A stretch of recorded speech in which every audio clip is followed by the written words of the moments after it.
Sorry, I'm still coughing a little bit, but I'm fine enough to do another video. What I've recently been thinking about is how chaotic a certain thing can be. Maybe maybe not on the surface, but secretly behind the scenes or in the aftermath. And it's game shows. They can be pretty chaotic sometimes. Sometimes in a playful way, like the story of Michael Larson on Press Your Luck. It's so simple on Press Your Luck. All you have to do is hit the buzzer and hope that you earn money or a prize. Well, unfortunately, it's not that easy because supposedly the panels were random, but apparently Michael Larson discovered that the panels popping up had some distinct patterns to them. So he memorized the patterns.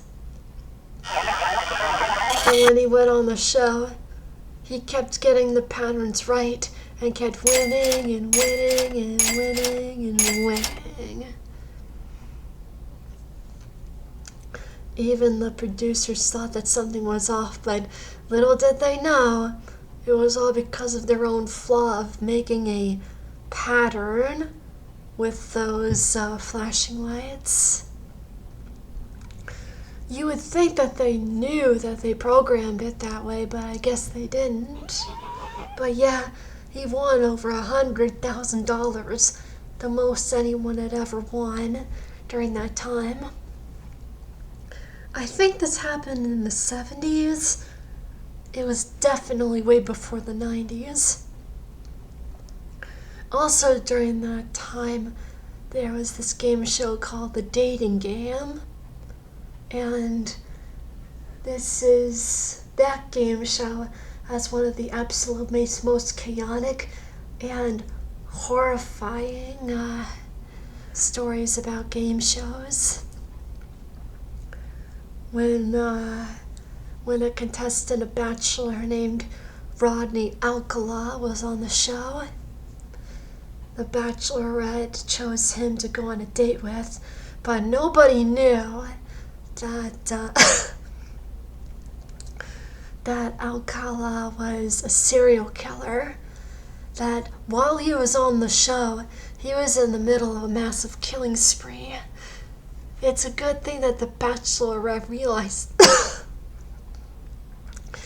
It's a good thing the bachelorette realized there was something creepy about him and ended up declining the date in the end.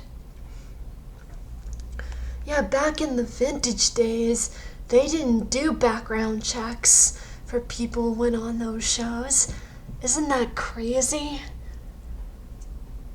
Things must have been different during that time that they can't do background checks. Wanted criminals could easily get on those shows.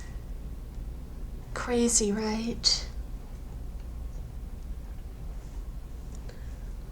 Even in the modern days, game shows could still get really, really crazy.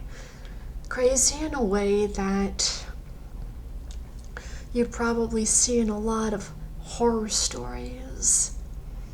Like, did you know that a contestant of Family Feud actually murdered his wife sometime after he was on the show? I think his name was Anthony Bleefnick. And he told this joke about this joke answer that he did on the show when the contestants were asked, "What's the biggest mistake you make at a wedding?" And he said the biggest mistake was saying "I do." It was supposed to be funny, but sometime after he separated from his wife and eventually ended up murdering her. Pretty insane that a future killer ended up being on, of all shows, Family Feud, a game show that's been around for decades. There are also some cases where people cheat on where people cheat on game shows. This one time, I think it was in the UK, these people cheated on Who Wants to Be a Millionaire.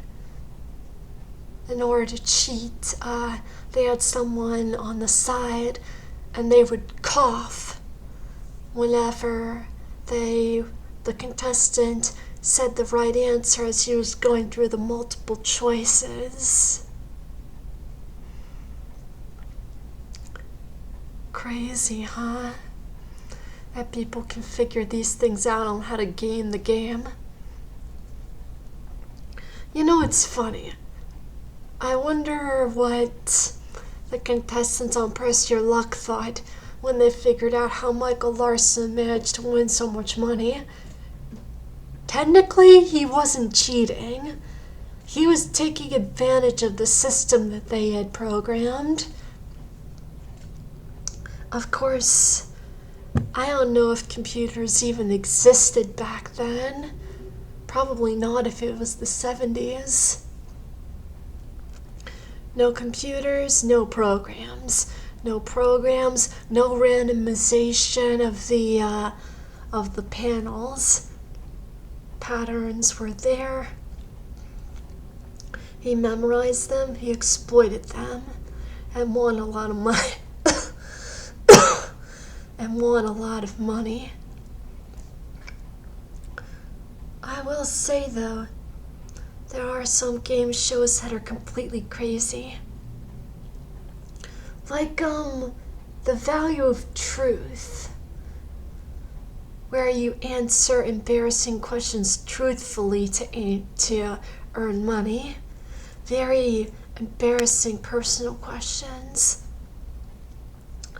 Someone in, I think maybe the Philippines, I'm not really sure where, but there was this one woman who went on a version of that show in another country, and after being on the show, her boyfriend murdered her from all the embarrassment that she caused him from the show.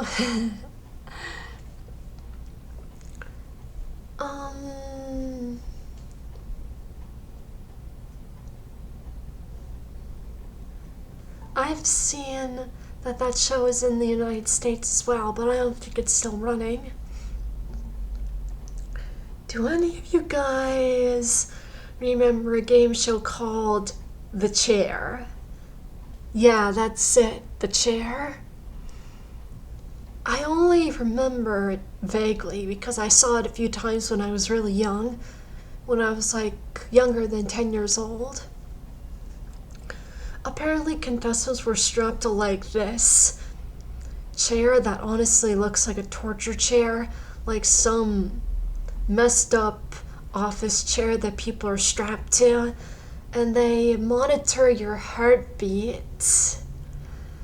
And as you, answer questions, they expose you to all of this terrifying things. Like, I remember at one point they put like a plexiglass enclosed hive full of bees in front of someone.